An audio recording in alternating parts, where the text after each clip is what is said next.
What is going on, everybody? Welcome back to the channel. Aftersound here, bringing you Splinterlands content every single day. We also stream right here on this channel as well as on Twitch, so make sure you come by and say hello. This video is also brought to you by my music, which is available anywhere you stream music under the name Aftersound, and I do have a new song out recently called Don't Forget About Me, the Supernova version, so check it out. Let me know what you think, and I appreciate the support.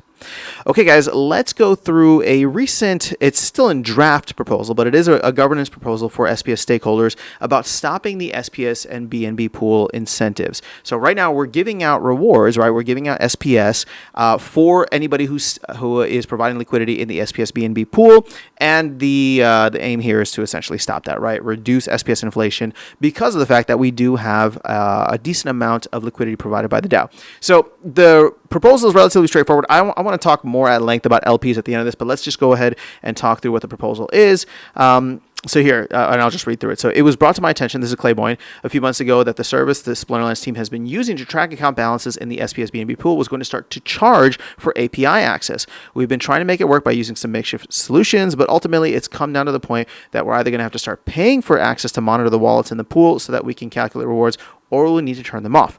The DAO is already providing about 750,000 worth of liquidity for the SPS BNB pool, so we're arguably creating inflation to incentivize a pool that actually hinders the DAO's earnings on its largest LP position. Couple that with the fact that we're also going to have to start paying $100 to $200 a month in service fees to do that, it seems reasonable to assess whether or not the DAO wants to continue providing those LP rewards. If it does want to do so, we'll need to make a proposal to cover the cost of that service. So the proposal here is, if this passes, the DAO will stop the incentives that is currently paying for users to provide liquidity into the pool. This will reduce SPS monthly inflation by 400,000. So 400,000 SPS for the SPS BNB pool. 400,000 per month is not that much. I mean, it's still a significant amount, but we pay out like a lot of SPS in many other areas. I do think that, though, this is a good trend, right? We saw the ETH pool get turned off. It just wasn't providing the same thing.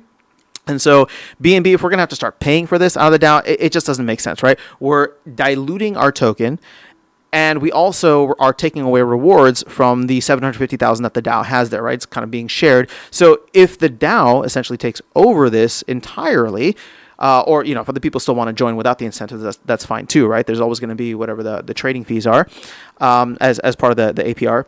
But I think that this is the right move. And as we move forward, the more that I think about it, I think that the DAO should be taking over any and all LPs, liquidity pools, and providing liquidity to those outside of the game, right? The game has now started to create its own liquidity pools with in-game tradable assets. So you have DEC paired with all the land assets, for example, DEC paired with the vouchers.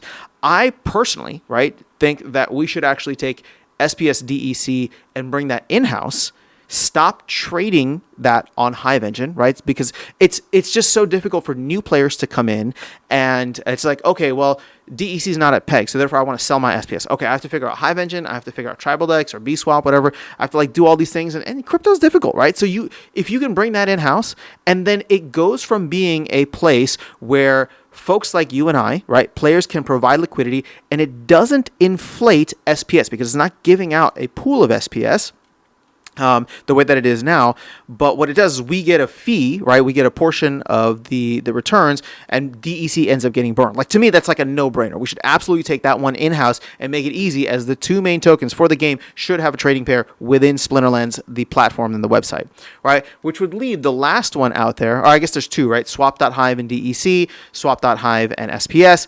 I think that the DAO can and should easily take those over as well. These will all become ways in which the DAO starts earning, because right now, right, it's other players are earning off of this. We're diluting SPS unnecessarily, whereas the DAO can just take some of this liquidity. Like, there's not that much in these liquidity pools. In fact, let me go through and see this real quick since we're talking about it. Here's BSwap. And I want to take a look at pools, right? So let's look at SPS first. So the Swap.hive SPS pool, all right, there's about $500,000 worth of liquidity there, so it's less than what's in the BNB pool. And then DEC, DEC SPS is about 400,000. That's the one that I want to bring in-house, and I think that a lot of people could end up providing liquidity there, which would be awesome.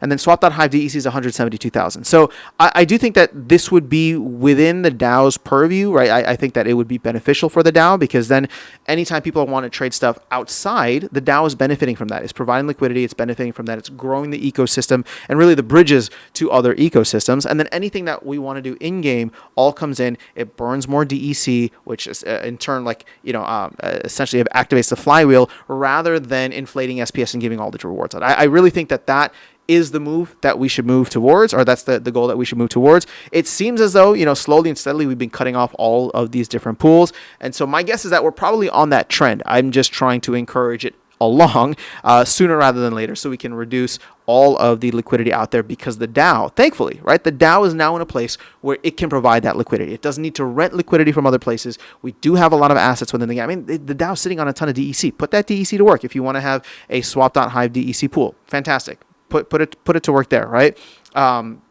Same thing with a lot of the SPS that it's holding, right? Instead of paying out this inflation, use that, pair it with Hive, right? Or pair it with, pair it with Hive, and then take the DEC, pair that with Hive as well, and we'll be in a good spot. So that's my thought on this. Just wanted to share this with you in terms of like the long term, where I see this going, just following the trend, but we seem to be slowly and steadily heading in that direction, and hopefully we do that sooner rather than later, just to reduce and remove all of the unnecessary inflation on SPS and really make that scarcity felt over time. So that is all I have for you guys this video. Let me know your thoughts in the comments below. Otherwise, I'll catch you all in the next one and see you around the game. Take care.